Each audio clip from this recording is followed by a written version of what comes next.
The Pythagorean philosopher Plato hinted enigmatically that there was a golden key that unified all of the mysteries of the universe. It is this golden key that we will return to time and again throughout our exploration. The golden key is the intelligence of the Logos, the source of the primordial Om. One could say that it is the mind of God.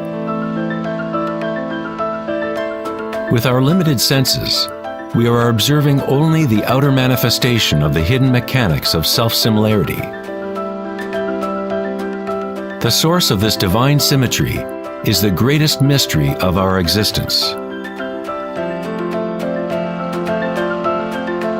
Many of history's monumental thinkers, such as Pythagoras, Keppler, Leonardo da Vinci, Tesla, and Einstein, have come to the threshold of the mystery. Einstein said, "The most beautiful thing we can experience is the mysterious. It is the source of all true art and science. He to whom this emotion is a stranger, who can no longer pause to wonder and stand wrapped in awe, is as good as dead. His eyes are closed." We are in the position of a little child entering a huge library filled with books in many different languages. The child knows someone must have written those books. It does not know how. It does not understand the languages in which they are written. The child dimly suspects a mysterious order in the arrangement of the books, but doesn't know what it is. That, it seems to me, is the attitude of even the most intelligent human being toward God. We see a universe marvelously arranged and obeying certain laws. Our limited minds cannot grasp the mysterious force that moves the constellations. Every scientist who looks deeply into the universe, and every mystic who looks deeply within the self, eventually comes face to face with the same thing: the primordial spiral.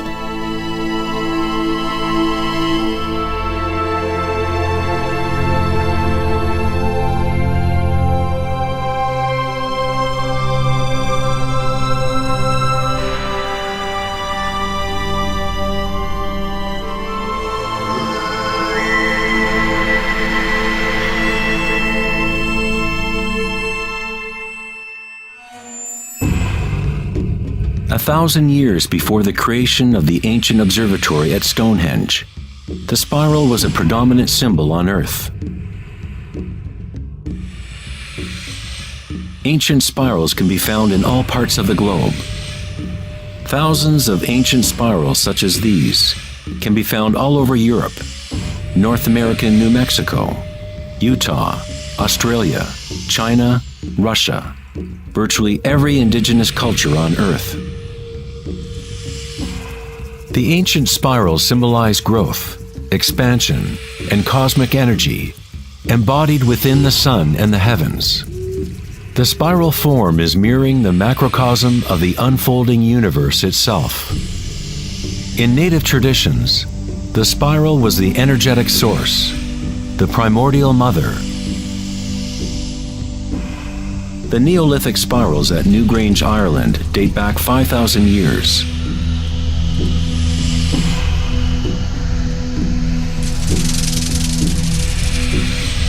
They are 500 years older than the Great Pyramid of Giza, and they are just as enigmatic to modern observers. The spiral goes back to a time in history when humans were more connected to the Earth, to the cycles and spirals of nature, a time when humans were less identified with thoughts. The spiral is what we perceive to be the torque of the universe. Prana, or creative force, swirls Akasha into a continuum of solid forms.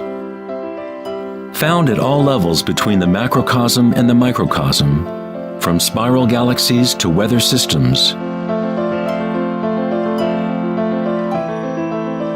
to the water in your bathtub,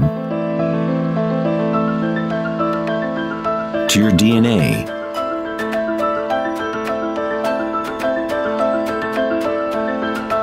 to the direct experience of your own energy. The primordial spiral is not an idea, but rather that which makes all conditions and ideas possible. Various types of spirals and helices are found throughout the natural world. Snails, sea coral,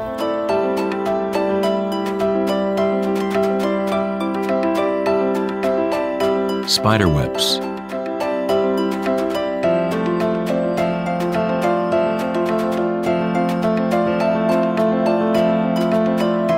fossils,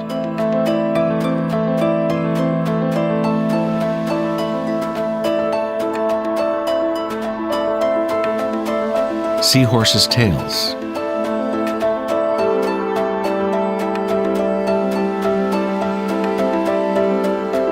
and shells. Many spirals appearing in nature are observable as logarithmic spirals or growth spirals. As you move out from the center, the spiral sections get exponentially larger. Like Indra's net of jewels, logarithmic spirals are self-similar or holographic, such that the characteristics of every part are reflected in the whole. 2,400 years ago in ancient Greece, Plato considered continuous geometric proportion to be the most profound cosmic bond.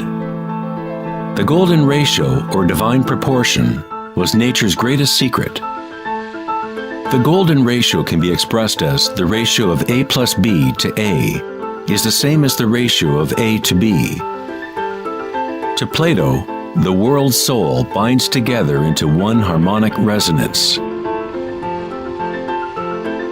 The same pentagonal pattern that exists in a starfish or in a slice of okra can be seen in the path of the planet Venus, traced in the night sky over an 8-year period.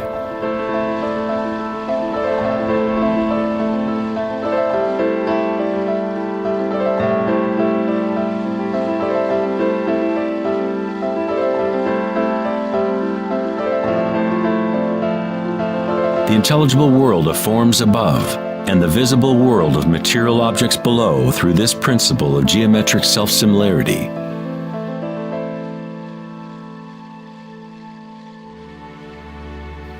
From the self-similar spiral patterns of the Romanesco broccoli to the arms of galaxies, logarithmic spirals are a ubiquitous and archetypal pattern.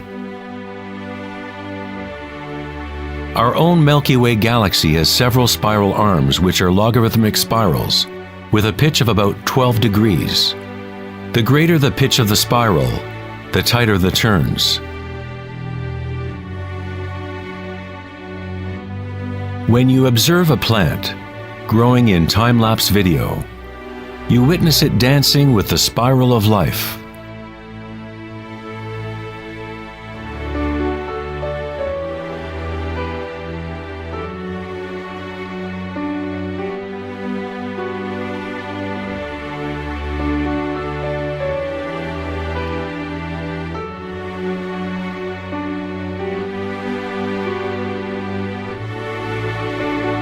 A golden spiral is a logarithmic spiral that grows outward by a factor of the golden ratio. The golden ratio is a special mathematical relationship that pops up over and over in nature. The pattern that is observable follows what is called the Fibonacci series, or Fibonacci sequence. The Fibonacci series unfolds such that each number is the sum of the previous two numbers. The German mathematician and astronomer Keppler discovered that self-similar spiral patterns are observable in the way leaves are arranged on stems of plants, or in the floret and petal arrangements of flowers. Leonardo da Vinci observed that the spacing of leaves was often in spiral patterns. These patterns are called phyllotaxis patterns, or leaf arrangement patterns.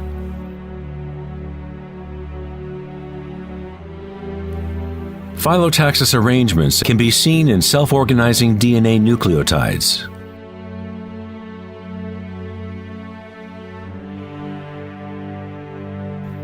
And in everything from the family trees of reproducing rabbits to pine cones, cacti, to snowflakes, and in simple organisms such as diatoms.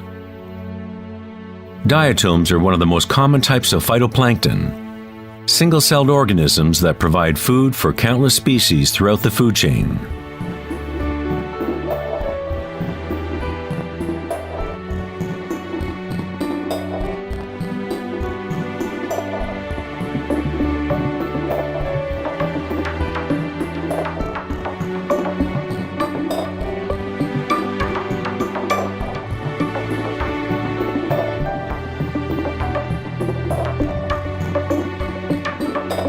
How much math do you need to know to be a sunflower or a bee?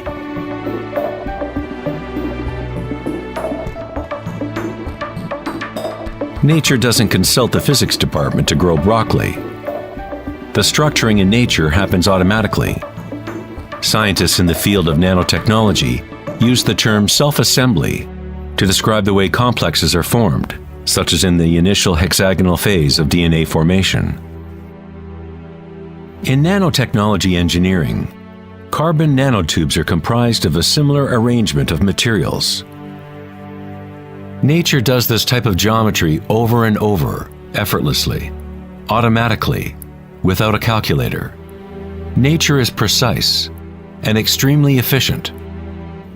According to the famous architect and author Buckminster Fuller, these patterns are a function of time-space. DNA and honeycomb are the shape that they are for the same reason a bubble is round. It is the most efficient shape, requiring the least amount of energy. Space itself has shape and allows only certain configurations for matter, always defaulting to what is most efficient. These patterns are the strongest and most efficient way to build architectural structures, such as geodesic domes.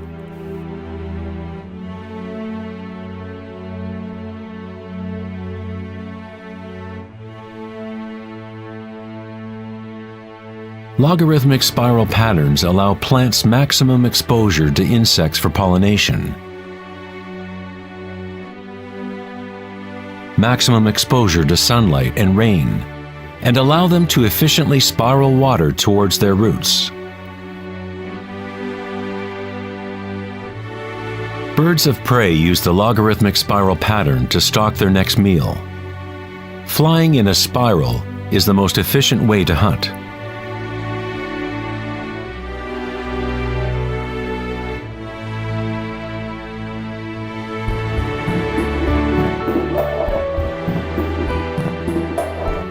One's ability to see the spiral of life dancing akasha into material form is related to one's ability to see beauty and symmetry in nature. Poet William Blake said, "The vegetative universe opens like a flower from the earth's center, in which is eternity. It expands from stars to the mundane shell, and there it meets eternity again, both within and without."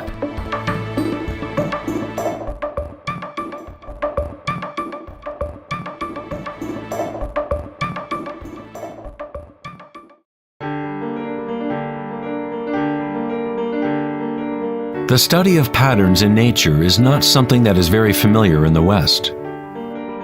But in ancient China, this science was known as Li. Li reflects the dynamic order and pattern in nature.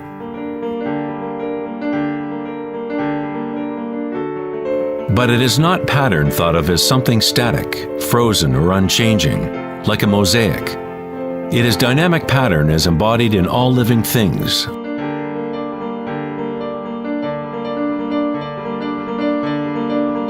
The arteries of leaves, the markings of the tortoise and the vein patterns on rocks are all expressions of nature's secret language in art. The labyrinth is one of many Li patterns. It is found in coral structures, mushrooms like the morel, cabbages, and in the human brain. The cellular pattern is another common form in nature. There are a myriad of different cellular structures, but all have a similar orderliness defined by their purpose and function.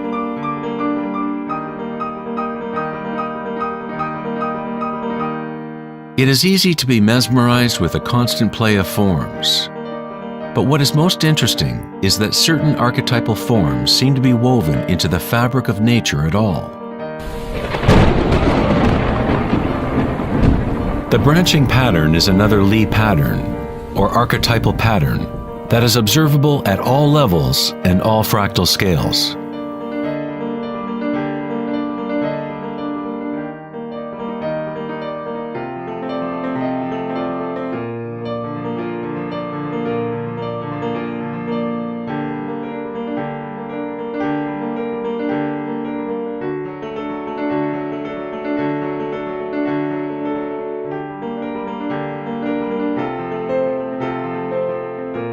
Take, for example, this incredible image of a supercomputer simulation known as the Millennium Run, showing the distribution of dark matter in the local universe. It was created by the Max Planck Society in Germany.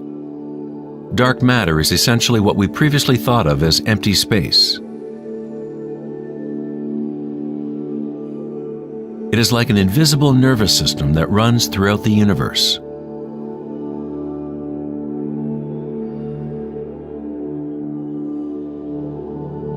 The universe is literally like a giant brain. It is constantly thinking, using a type of dark or hidden energy that science is only starting to understand. Through this immense network, unfathomable energy moves, providing the momentum for the expansion and growth of the universe.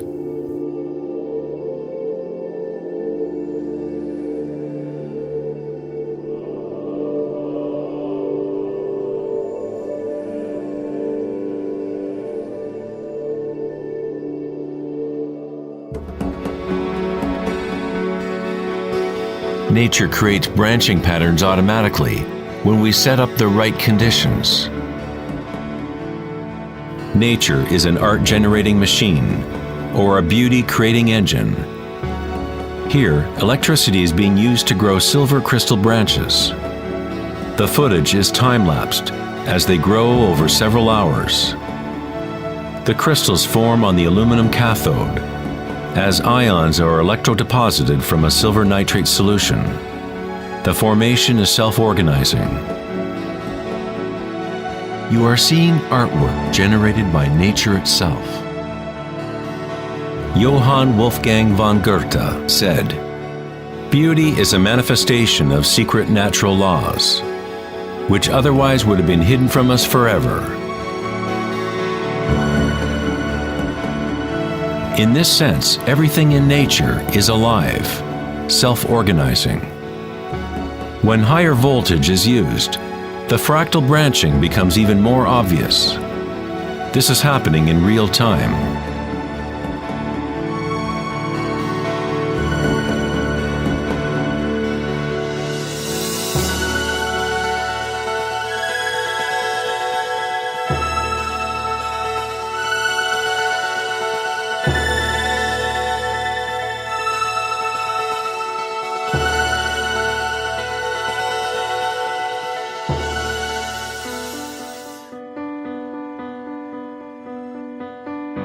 In the human body, tree-like structures and patterns are found throughout. There are, of course, the nervous systems that Western medicine knows about. But in Chinese, Ayurvedic, and Tibetan medicine, the energy meridians are a central component to understanding how the body functions. The nadis, or energy meridians, form tree-like structures. A post-mortem examination will not reveal the chakras or the nadis. But that does not mean they do not exist. You need to refine your tool that you use to look. You must first learn to quiet your own mind. Only then you will observe these things first within yourself. In electrical theory, the less resistance in a wire, the more easily it can carry energy. When you cultivate equanimity through meditation, it creates a state of non-resistance in your body. Prana, or chi, or inner energy, is simply your inner aliveness. What you feel when you bring your consciousness within the body. The subtle wires within your body that carry prana, the nadis, become able to move more and more pranic energy through the chakras. Your wiring becomes stronger as you use it, as you allow energy to flow. Wherever consciousness is placed, chi or energy will begin to flow and physical connections blossom. Within the brain and nervous system, physical wiring patterns become established by repetition. By continually placing your attention within and lowering resistance to the sensations you are experiencing, you increase your energetic capacity.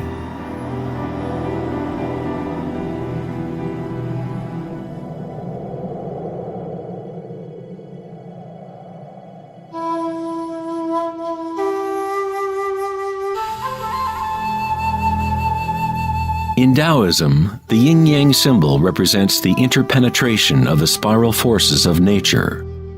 The yin-yang is not two and not one.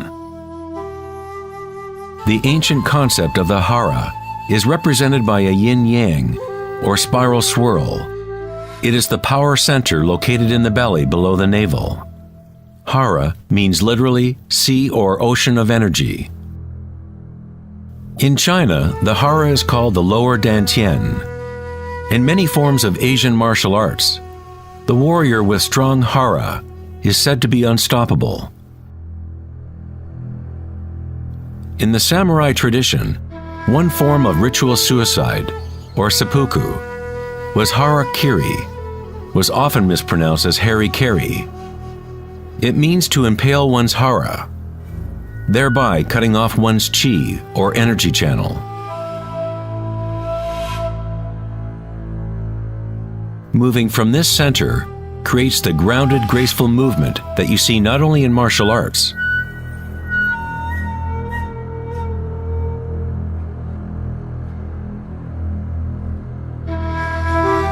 but in great golfers,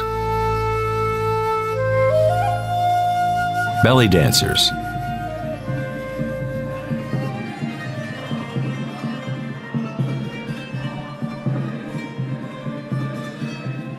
and Sufi whirling dervishes.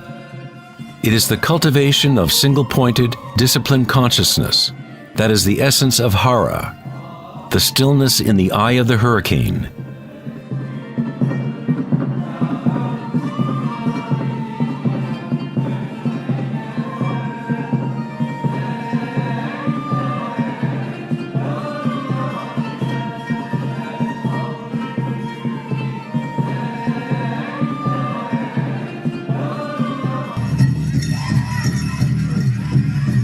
It is the gut instinct and connection to one's energy source.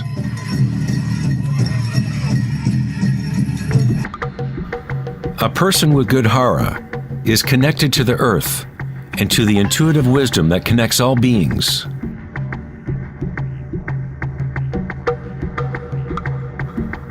To think with your belly, hara dakanganase, is to tap into your inner wisdom.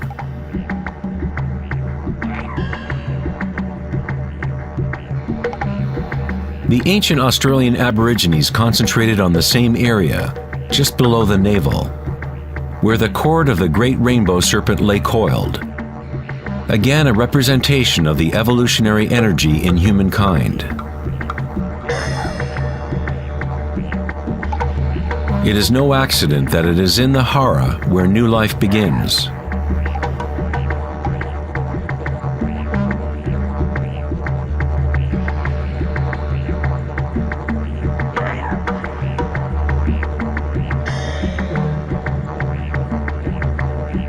The enteric nervous system, sometimes referred to as the gut brain, is capable of maintaining a complex matrix of connections similar to the brain in the head, with its own neurons and neurotransmitters. It can act autonomously, that is, with its own intelligence. You could say that the gut brain is a fractal version of the head brain, or perhaps the head brain is a fractal version of the gut brain. A healthy bear has strong hara. When a bear knows where to forage for herbs, it follows the movement of qi through its senses, centered in the hara or belly. This is the bear's connection to the dream lodge, the place in native traditions where all knowledge comes from, to the spiral of life.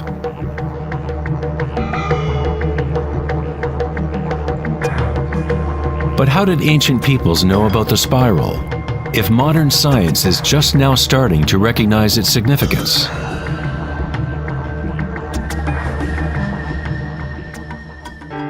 Ask the bees, for they have not forgotten how to love. Bees have a special connection to the source, as part of a symbiotic system, helping beauty and diversity to flourish. They are a bridge between the macrocosm and the microcosm. There is one heart that connects all, a hive mind, if you will. Like an open brain, the hive sends out its dreams into the world to be manifested.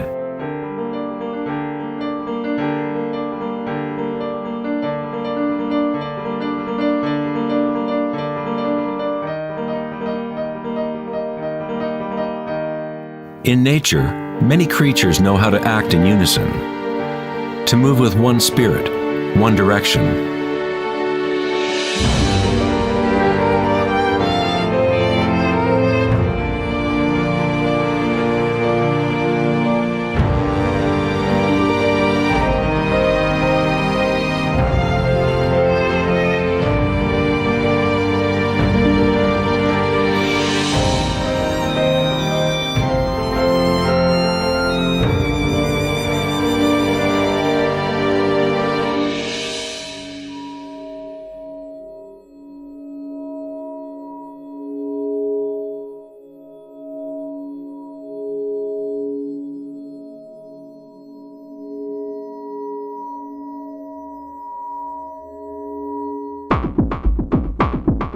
But not all benefit the other species around them. For example, the locust will devour everything in its path. A locust has no choice but to act like a locust. It will never make honey or pollinate plants the way a bee does. A locust's behavior is rigid, but a human is unique in that we can act like a bee or we can act like a locust. We are free to change and manipulate the patterns of how we interact with the world. We can exist symbiotically or as a parasite.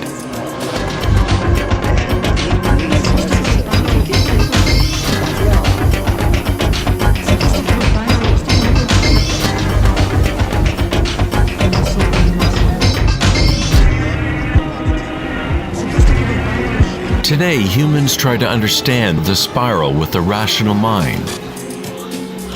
But it was never thinking that connected us to the spiral of life. Watch and fear. We have always been connected.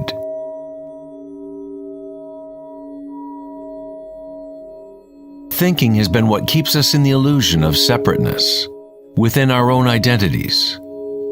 Thinking is the creation of separateness, the experience of limitation. The more we align with thought, the more removed we become from the source.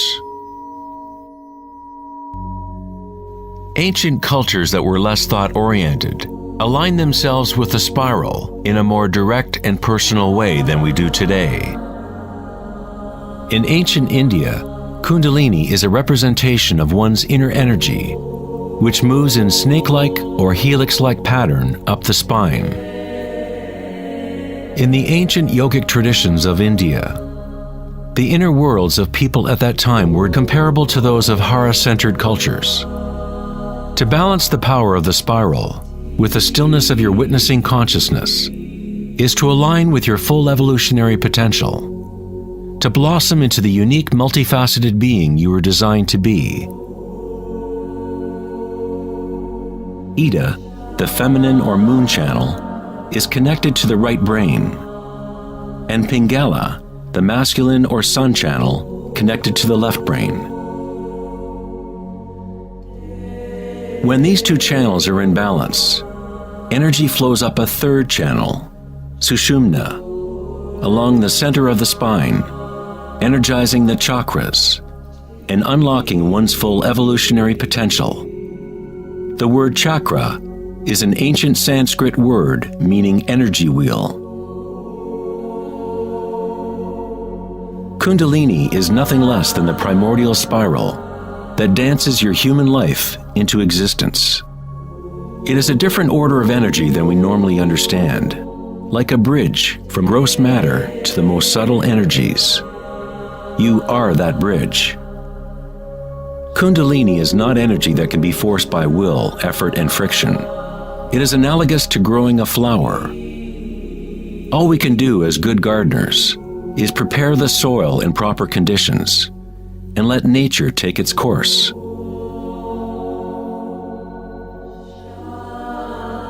If you force a flower to open prematurely, you will destroy it. It grows with its own intelligence, with its own self-organizing direction. The egoic mind, which fixates on the outer world, is what keeps you from experiencing your true inner vibratory nature. When consciousness is turned within, it becomes like the sun's rays, and the lotus within begins to grow. As Kundalini awakens within oneself, one begins to see the signature of the spiral in all things, in all patterns within and without. This spiral is the link between our inner worlds and our outer worlds.